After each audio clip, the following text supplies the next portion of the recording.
चलिए अब बात करते हैं विधानसभा में भर्ती घोटाले के लग रहे आरोपों की। तो पूर्व स्पीकर प्रेमचंद अग्रवाल पर 72 नौकरियों में बंदरबांट का आरोप है।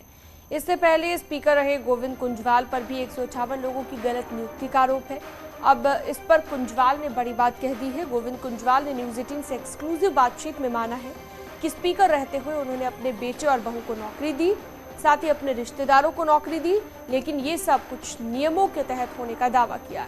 साथ ही कुंजवाल ने कहा कि उन्होंने कई बीजेपी नेताओं के बच्चों को भी नौकरी दी और प्रेमचंद अग्रवाल के दौर की नियुक्तियों को भी उन्होंने सही ठहराया है। कुंजवाल के साथ न्यूज 18 ने एक्सक्लूसिव बातचीत की है।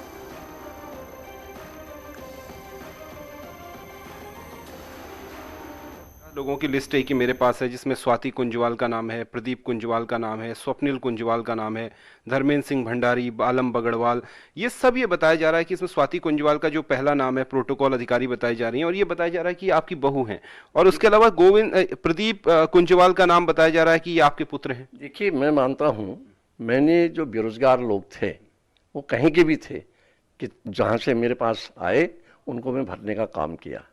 ये होता है जब आदमी अपने क्षेत्र में होता है तो वहाँ से ज़्यादा लोगों की एप्लीकेशन प्राप्त होती हैं, तो इस हिसाब से मैंने भरा। और जहाँ तक रिश्तेदारी का सवाल है, मैं तो अपने विधानसभा क्षेत्र के सभी लोगों को अपने रिश्तेदार समझता हूँ, ऐसा कहीं कोई पर्सनल वो नहीं है। हाँ, मैंने स्वाति कुंजवाल और प्रदीप कुंजवाल को भी नियुक्ति दी है, इसमें कोई संदेह नहीं है।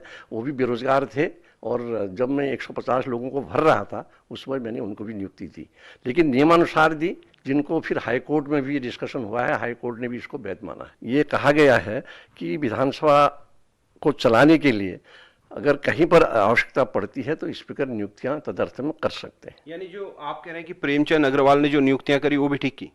प्रेमचंद अग्रवाल ने भी जो नियुक्तियां तदर्थ में करी हैं या जो उपनल से भी कर दी हैं उन्होंने, उनको मैं वैध मानता हूँ।